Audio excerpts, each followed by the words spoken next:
Following Sunday's San Marino MotoGP race, teams and riders returned to the Misano for the third and final official initiation test of the 2024 season.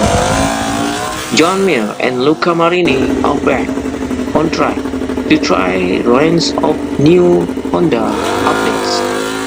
Mir missed the entire San Marino weekend due to intense gastroenteritis, with Marini also withdrawing from Sunday race due to illness.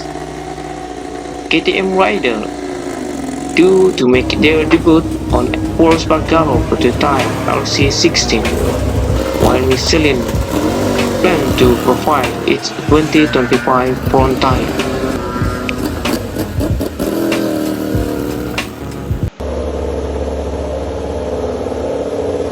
The R46 rider Fabio Di Giannantonio is not testing in the order to race his shoulder injury, while Jack Miller, leaving KTM at the end of the season, is only expected to ride for part of the day.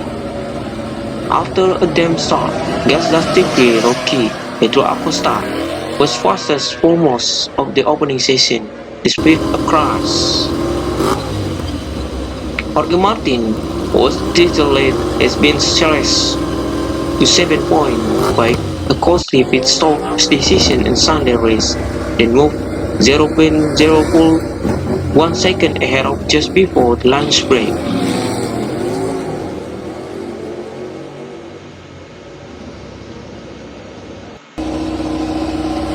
Martin's Pramac team Franco Morbidelli, who fell inside Sauer, Gresini race winner Marquez and Ducati racing champion Francesco Bagnaia complete the top 5.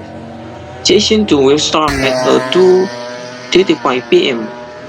local time and finish at 6 p.m.